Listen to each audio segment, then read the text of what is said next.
Hello friends, good morning. तो मैं आज आपको साइंस के बारे में पढ़ाऊंगा, जो कि डीएलएड सेकंड सेमेस्टर का और क्लास 9th का एक टॉपिक है, परमाणु की संरचना, स्ट्रक्चर ऑफ एटम। तो इसके बारे में आज हम पढ़ेंगे। तो चलिए इसमें हम क्या क्या पढ़ेंगे, थोड़ा इसको इंट्रोड्यूस कर देता हूँ। अगर हमें सिलेबस का पता रहता है तो हम जल्दी से कोई चीज़ सीख जाते हैं। तो चलिए बताता हूँ इसमें मैं क्या क्या पढ़ाऊंगा। तो सबसे पहले तो मैं बताऊंगा आपको इसमें परमाणु के बारे में, यानी परमाणु क्या होता है। ठीक है, क्योंकि हम परमाणु की संरचना पढ़ रहे हैं तो परमाणु होता क्या है। तो एटम के बारे में बताऊंगा। सेकंड बताऊंगा मतलब परमाणु में भी कौन से होते हैं, अवपरमाणु, उसके बारे में बताऊंगा थोड़ा सा, यानी कि सब एटॉमिक पार्टिकल्स।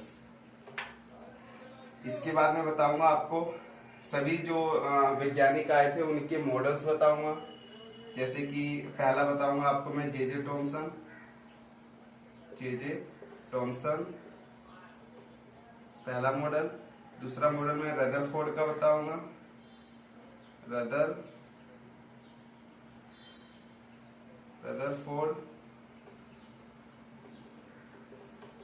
रदरफोर्ड का।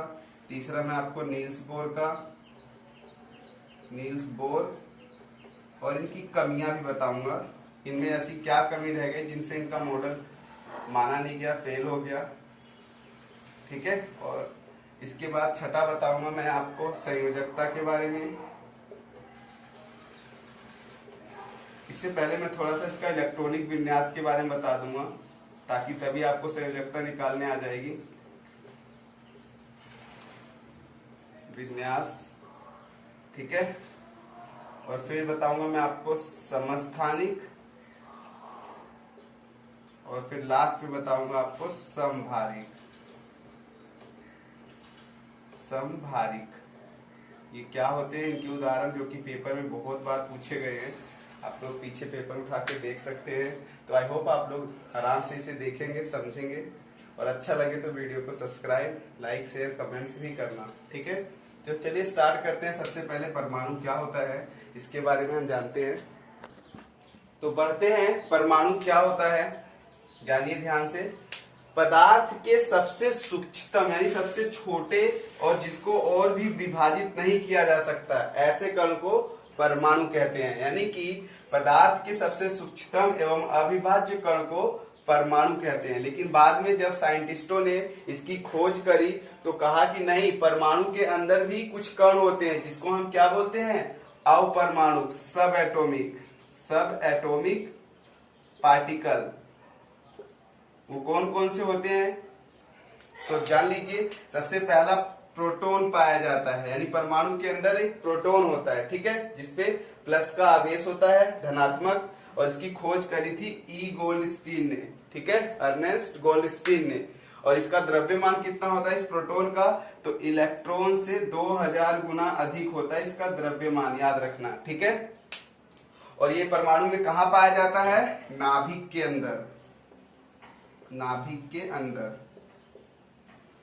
ठीक है, अच्छा, आगे कौन सा कण है, इलेक्ट्रॉन पे कैसा, इसका सिंबल ई की पावर माइनस में होती है। इस पे आवेश कितना होता है, ऋणात्मक। और इसकी खोज करी थी जे जे टॉमसन ने। और इसका द्रव्यमान कितना होता है, 9.1 इंटू 10 की पावर माइनस 31 kg। ठीक है, और ये इसकी स्थिति परमाणु में कहा होती है, तो ये नाभिक के क्या होता है, चारों तरफ चक्कर लगाता है, नाभिक के चारों ओर चक्कर। ठीक है, याद रखना आप लोग। तो अब तीसरा अवपरमाणु कौन है, न्यूट्रॉन, जिसपे आवेश क्या होता है, शून्य, यानी ये उदासीन होता है। और इसकी खोज करी थी जे चैडविक ने। और इसका द्रव्यमान कितना होता है, प्रोटॉन के बराबर इसका द्रव्यमान होता है। और ये पाया कहाँ जाता है, परमाणु के नाभिक में ही होता है। ठीक है, यानी नाभिक में परमाणु की दो चीजें होती है, प्रोटॉन और न्यूट्रॉन। और इलेक्ट्रॉन क्या हो रहा होता है, चक्कर लगा रहा होता है। चलिए, अब इसकी स्थिति तो पता लग गई। तो अब हम इसका स्ट्रक्चर पढ़ेंगे कि मॉडल कैसा है इसका। तो इसको मॉडल को बारी बारी से पढ़ते हैं। तो सबसे पहले हम पढ़ेंगे जे जे टॉमसन का मॉडल, क्योंकि सबसे पहला उन्होंने परमाणु मॉडल उन्होंने ही दिया था। तो लेट्स सी, उनके बारे में पढ़ते हैं।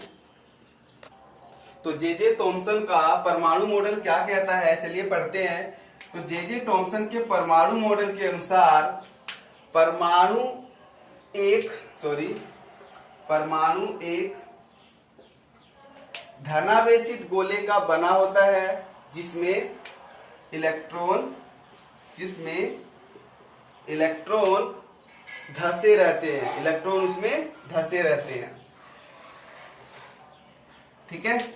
और परमाणु में इलेक्ट्रॉन और प्रोटॉन की संख्या बराबर रहती है, जिससे परमाणु विद्युतीय रूप से क्या होता है, उदासीन होता है, इलेक्ट्रिकली न्यूट्रल होता है। तो यानी जे थॉमसन ये बोलते हैं कि कोई भी जो परमाणु होता है वो धनावेशित गोले का बना होता है और इसमें इलेक्ट्रॉन क्या हुए होते हैं, धसे रहते हैं, और इस तरीके से धसे रहते हैं कि जो प्रोटॉन और इलेक्ट्रॉनों की जो संख्या है वो बराबर रहती है, जिससे क्या होता है कि परमाणु इलेक्ट्रिकली न्यूट्रल यानी कि उदासीन होता है। उन्होंने उदाहरण दिया, जैसे तरबूज का जो लाल भाग होता है वो धनावेशित है और जो उसमें बीज होते हैं वो इलेक्ट्रॉन होते हैं जो उसमें धसे रहते हैं। उन्होंने क्रिसमस केक का भी उदाहरण लिया कि जो केक है वो एक धनावेशित है और उसमें जो मेवे होते हैं धसे हुए वो एक इलेक्ट्रॉन ही होते हैं। तो चलिए मैं आपको चित्र के द्वारा समझाता हूं, देखिए आप लोग।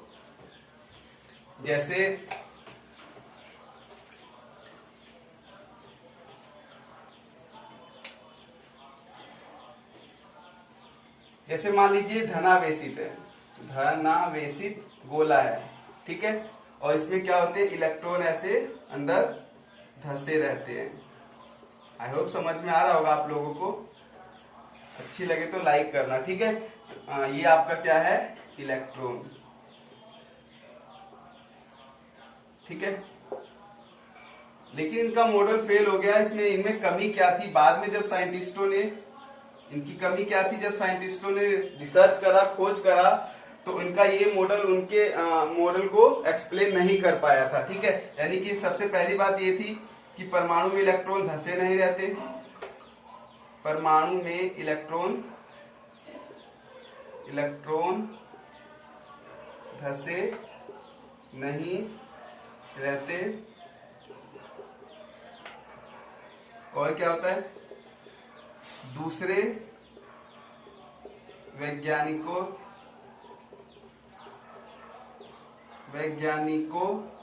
का मॉडल इससे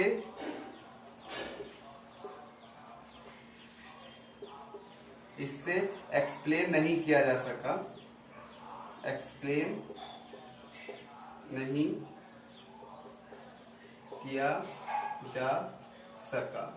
यानी इनका मॉडल जो हो गया फेल हो गया। फेल क्या, अभी हमें एक बेस मिल गई, अब आगे के साइंटिस्ट सर्च करें। तो अब अगला जो आता है रदरफोर्ड का आता है। तो रदरफोर्ड ने क्या एक्सपेरिमेंट करा, फिर उन्होंने क्या कंक्लूजन निकाल के दिए, उन्होंने क्या मॉडल दिया, चलिए पढ़ते हैं। तो रदरफोर्ड का पढ़ते हैं मॉडल। तो रदरफोर्ड ने अपने परमाणु मॉडल में क्या प्रयोग किया, उन्होंने क्या काम करा, एक पतली सोने की पन्नी ले ली, ठीक है।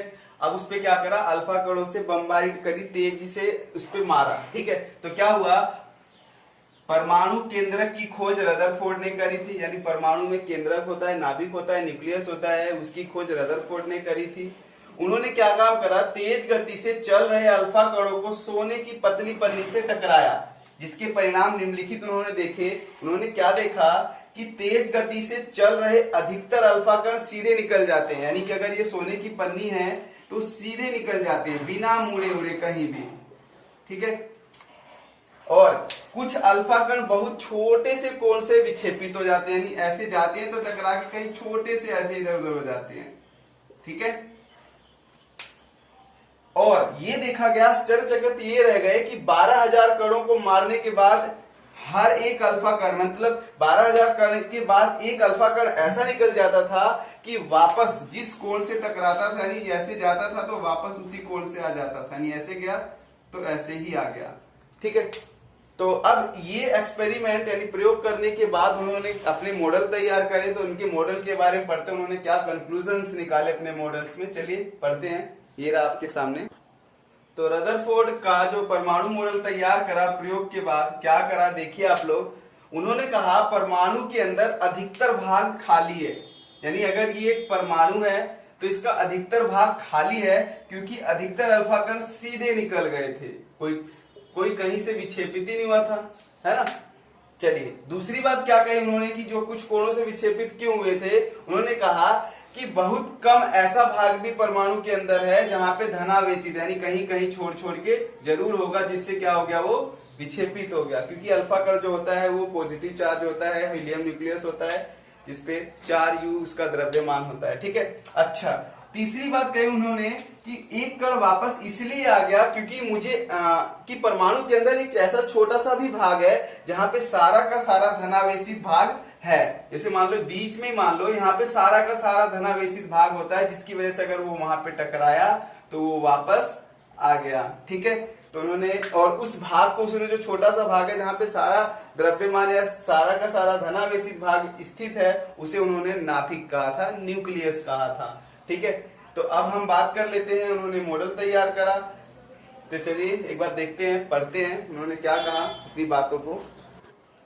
तो रदरफोर्ड ने चौथी बात ये कही कि नाभिक का पता तो लग गया, तो अब क्या हुआ कि जो इलेक्ट्रॉन की पोजीशन बताई कि इलेक्ट्रॉन क्या होता है, नाभिक के चारों ओर चक्कर लगाते हैं और इलेक्ट्रॉन और प्रोटॉनों की संख्या बराबर रहती है, जिससे क्या होता है, परमाणु इलेक्ट्रिकली क्या होता है, न्यूट्रल यानी उदासीन रहता है।